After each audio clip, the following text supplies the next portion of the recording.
Daniel is an icon, like, and a hard worker. Took this role so serious, to the point where he would wear a Walkman to stay in his own world, because we were having so much fun on set. But, for him, he had the long monologues. He's British. So switching between the hello, vibe to that Benoit Blanc Southern drawl. It takes great precision to do that. And at the same time, he was such a giving scene partner. He stayed those extra few minutes for me when I needed to do my coverage. He was always complimentary. For him and Ryan to invite me into what is essentially their baby is no small thing. I'm so thankful that, he saw something in me with this character, and I got a chance to play with Daniel Craig, James Bond. And I think he's actually more like Benoit than James Bond. Hello, everyone. I'm moderator Esther Zuckerman, and I'm so pleased to welcome star Janelle Monáe. This is such an incredibly fun movie, and you're so incredible in it. And I wanted to start by asking, how did Ryan approach you first? Well, first, thank you for being here for me, and thank you guys all for being here and showing up. And you could have been anywhere. It's a lot of great work happening and art people are making.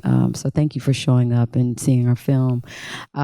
I like to think that, I thought about Ryan so much in my head that he felt it and reached out to me, because I've wanted to work with Ryan Johnson since I saw his film Looper. I don't know if you guys have seen that, but I was like, who is this that loves time travel as much as me? I need to know this guy. Yeah. And I went down a rabbit hole and I watched everything he did. The first whodunit brick that he made up until obviously the first Knives Out, and I was just blown away, by his perspective as a writer, as a director. And I said, if he ever calls me, it's a yes. I don't even need to read the script, honestly. It's a yes. Yeah. So when he called you, you said you didn't even need to write the script, but at what point did he sort of reveal to you this dual nature of this role? We got a little Looper going on in this too. Yeah. He didn't tell me a lot about Andy and the character.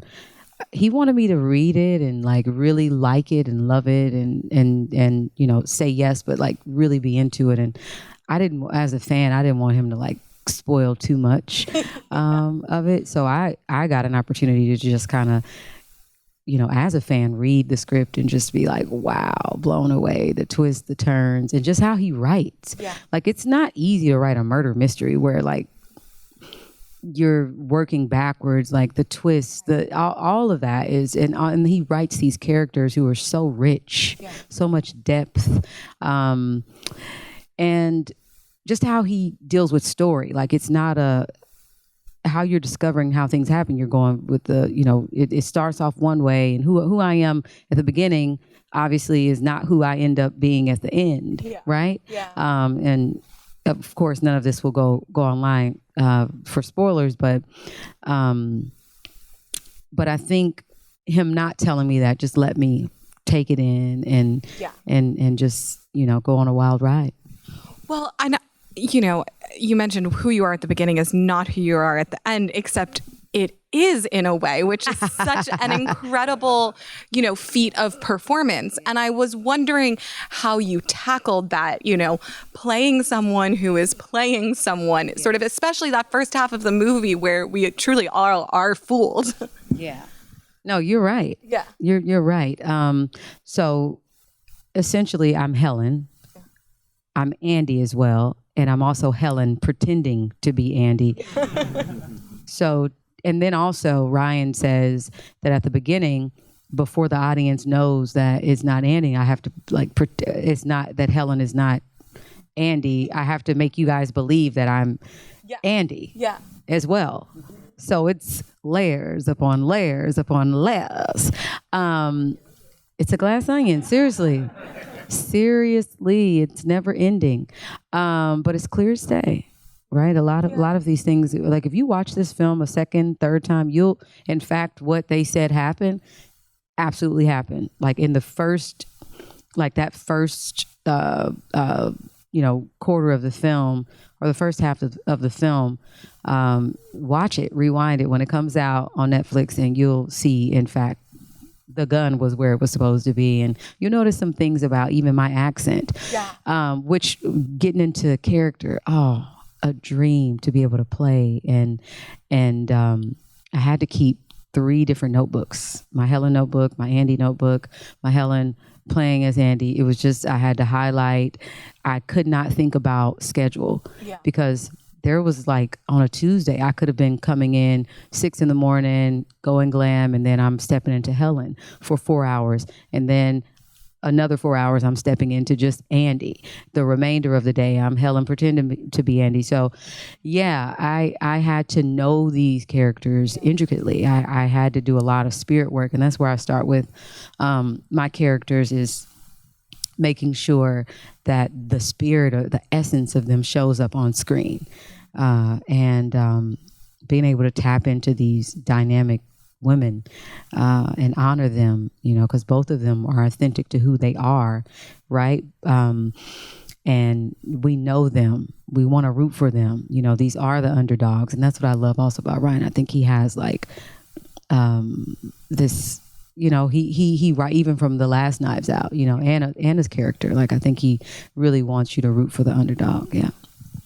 I love if you could get into a little bit about that, the work that you did to find these 2 characters, and, everything from just figuring out who they are to also accent work, which is so subtle, and, as you said, showing up a little bit when you're Helen as Andy, and how that all worked. Like, what was your process? Where did you even start?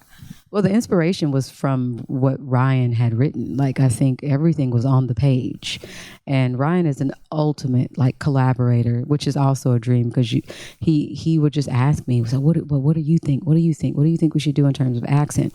So for Helen, he had that Helen was from Atlanta, and if you know me, I started my journey in Atlanta, but I wanted to take it somewhere else. I was like, what about Helen being from, like, South Carolina?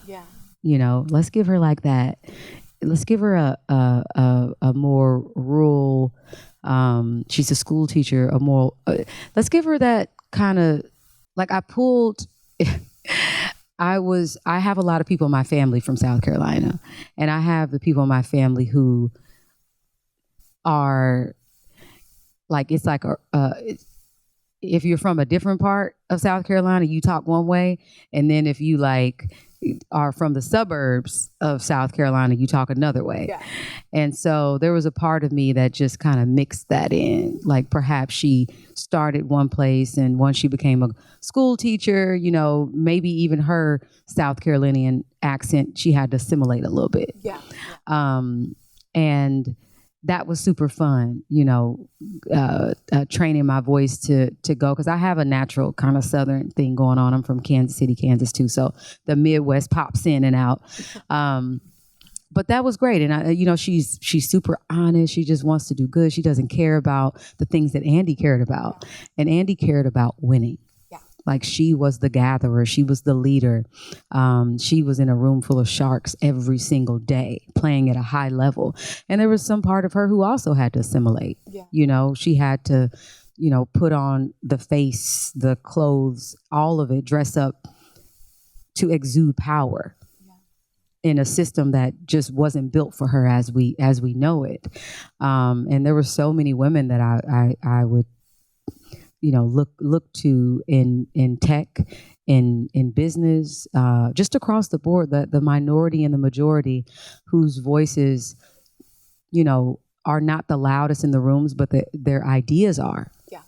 And those ideas being taken from them, or not being, considered because they don't look the part. Yeah. You're in the room with those tech bros who, it's a cult within itself that, quite frankly, it's not built for folks like Andy to win. Yeah. And I played with her accent. Yeah, I'd love to hear about, because the Yeah. rich bitch line, it's when you hear Helen doing rich bitch, it's one thing, but then, you have what Andy, sort of how Andy existed in the world. So I'd love to hear about how you played around with that. Well, I think that because Helen and Andy were twins and they grew up, down south, Andy dropped her accent. Yeah. Like, first of all, her name is Andy.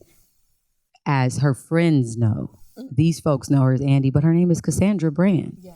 She rebranded herself. Ryan and I talked through backstory and when he was writing this character, he was like, she rebranded herself. She moved to New York and was like, I don't want anybody to think just because I'm from the South that I'm green or I don't know what I'm doing. Because people judge and underestimate.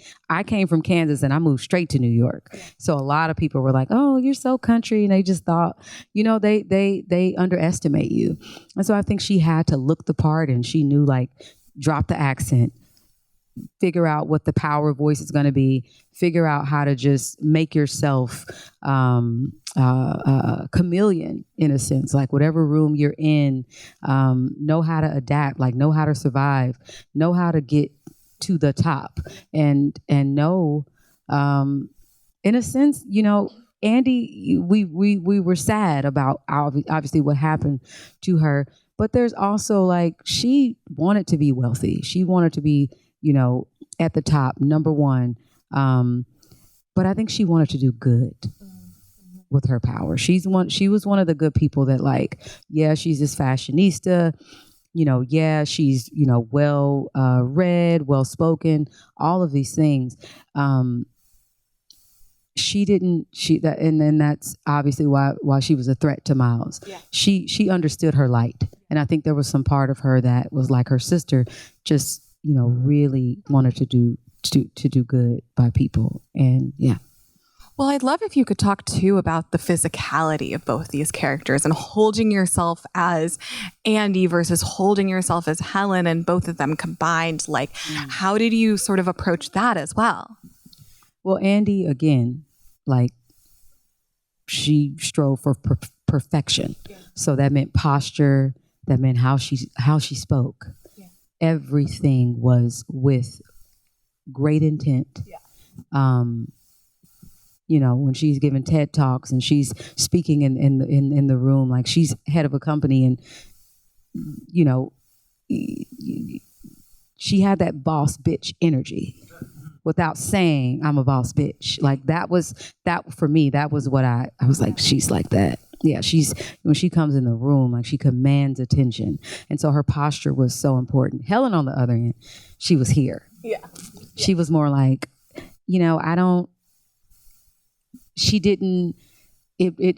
of that mattered to her. Yeah. She's just I just want to teach.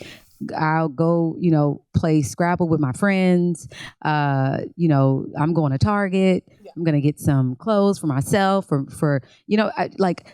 she didn't care about all that. She didn't care about the disruptors or that life that Andy was striving to live. And even in her posture, she was just this is me. I'm frumpy. My hair is natural. I don't know if you guys can see, but she even has some underarm hair. Yes, which,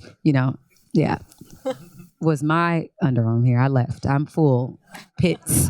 But I left that there. I was like, Ryan, I'm leaving it. I think Helen needs that. And that was one clue. Because Andy would never. Yeah. Those pits would have been shaved.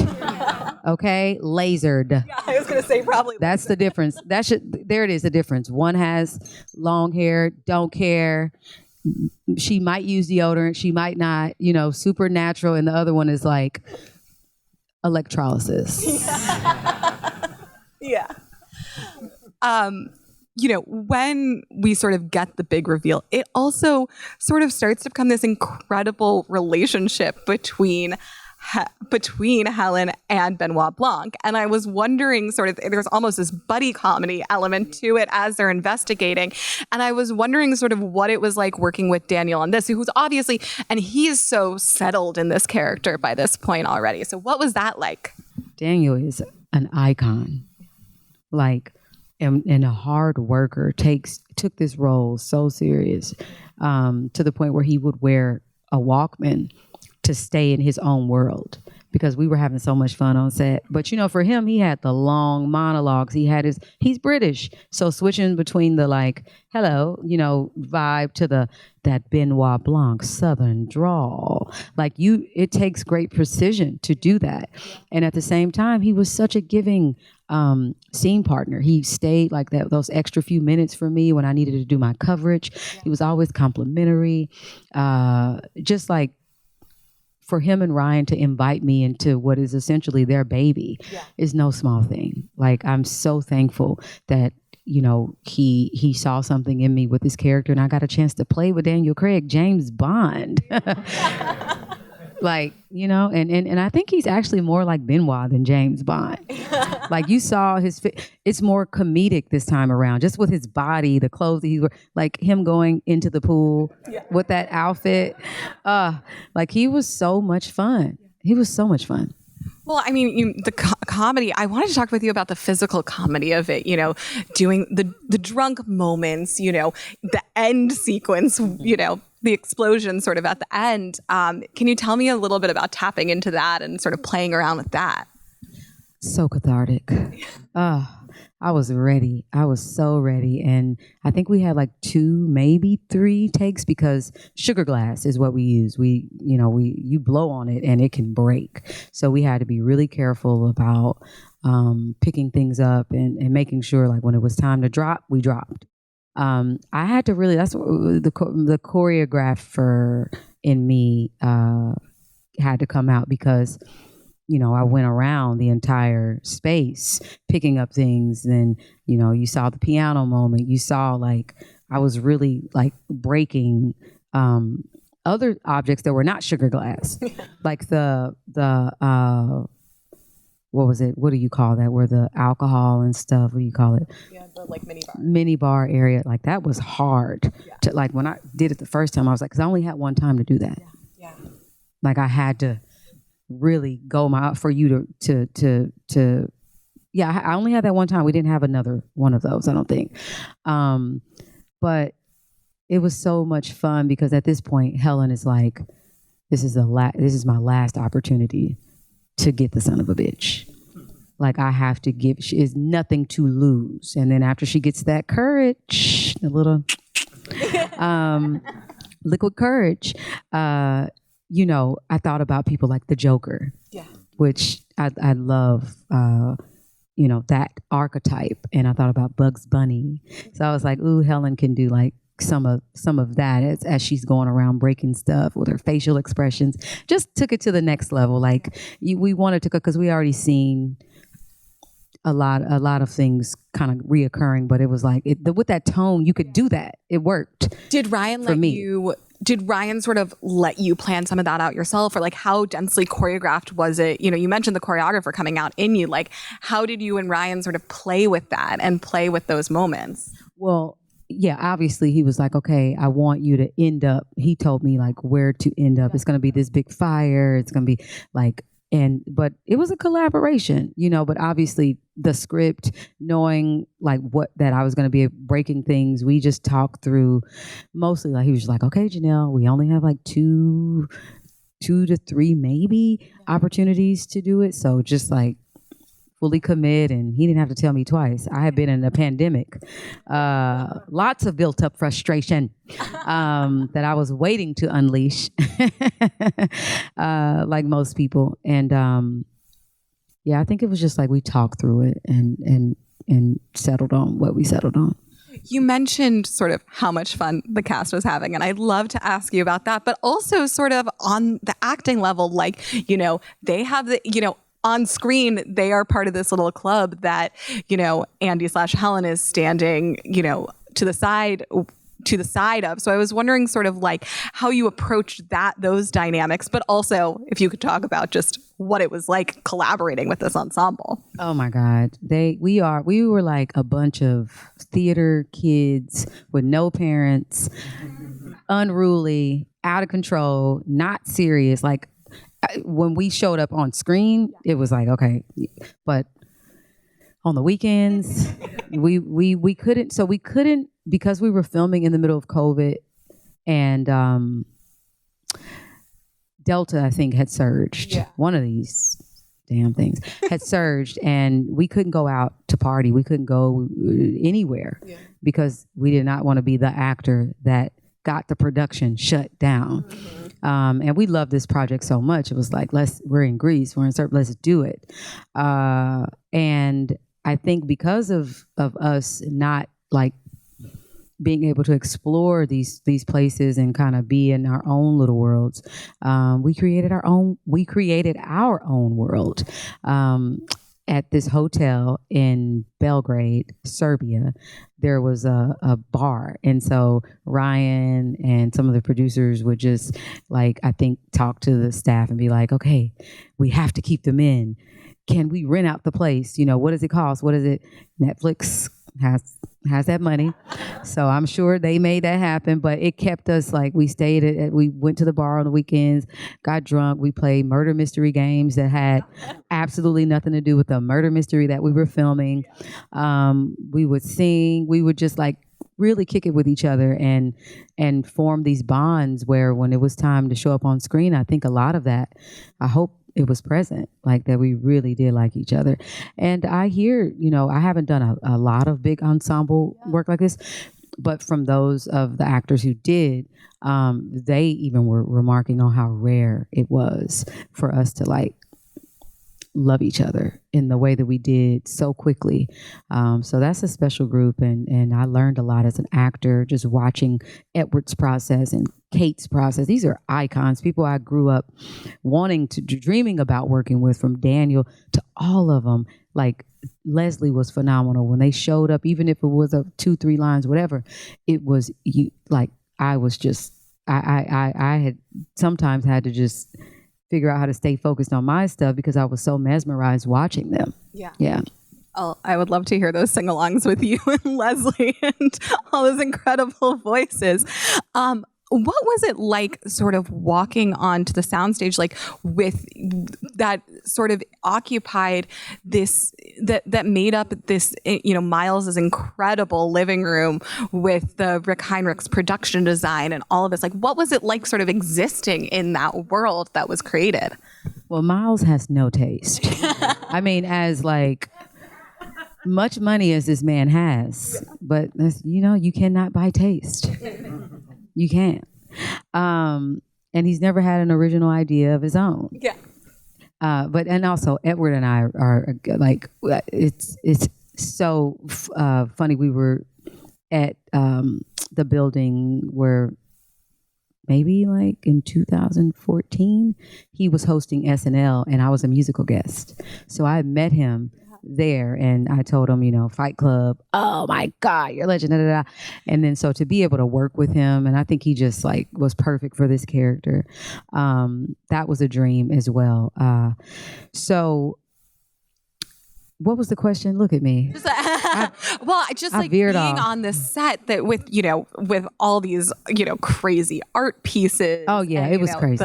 Yeah. I mean, Rick worked with Tim Burton, who is just, you know, obviously so iconic, and to show up every single day, you just saw something new. Even in watching the film, I was like, wow, I did not realize that painting.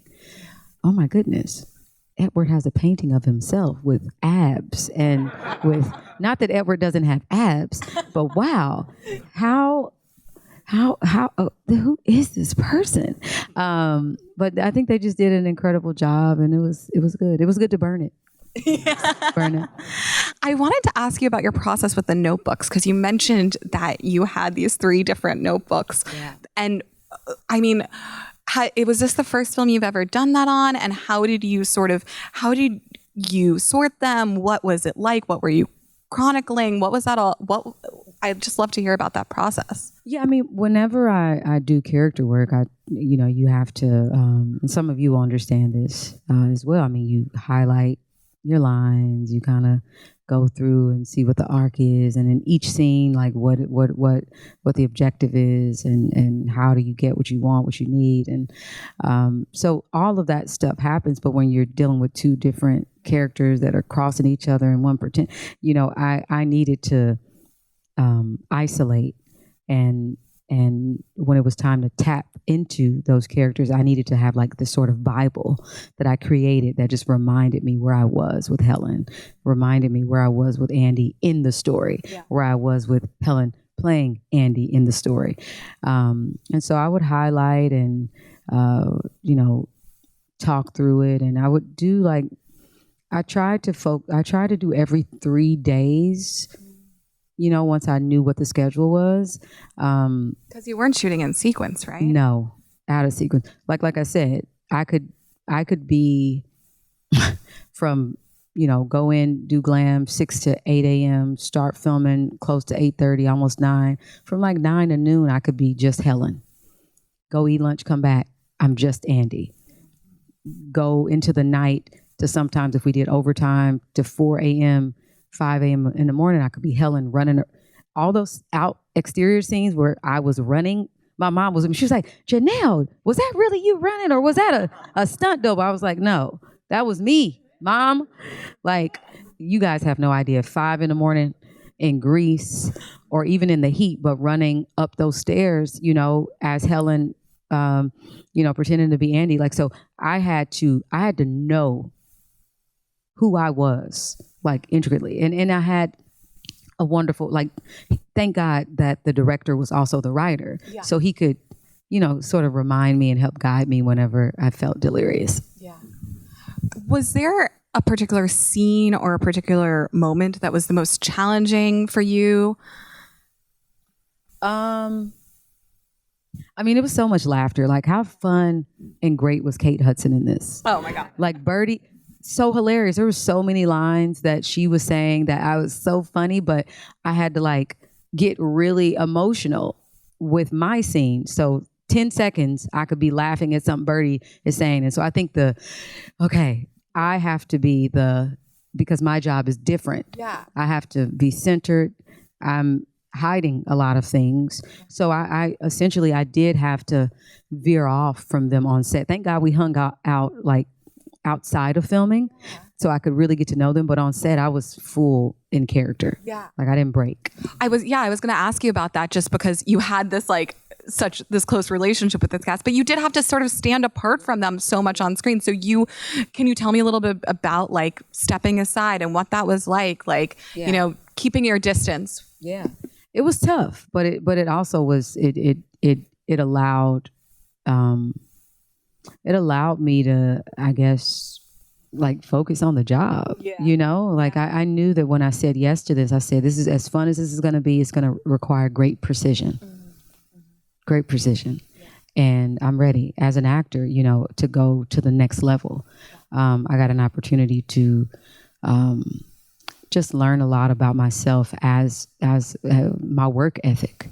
And also it was the first thing I'd done since I think I filmed something in 2019, maybe, but we filmed in COVID 2021, and I wasn't doing anything in 2020 at all. Things were getting canceled for me. And so I was a little nervous too about not getting it right. So I think a lot of it had to do with, this is my first gig back. Yeah. You want to take it seriously. And that required my character shows up in this sort of femme fatale vibe. It required that. And once I really started filming and Ryan started to show me some of the playbacks and those zoom ins and stuff, I was like, okay, I can relax a little bit. But I took it very seriously. Well, thank you so much for being here, Janelle. This was so great. And thank you all for being here. You were fantastic. And thank you guys again for your support. I love you guys, and sending so much love to you and your families. Where y'all going? Are you guys leaving New York? Vacation? I know that's right. Vacation. All right. Well, I want to go with you. Oh, is it early birthday? It's today. Happy birthday. Happy birthday to you. Happy birthday to you. Happy birthday, dear. What is your name? Fire. Happy birthday to you. All right. I'll get out of your hair. Love you guys.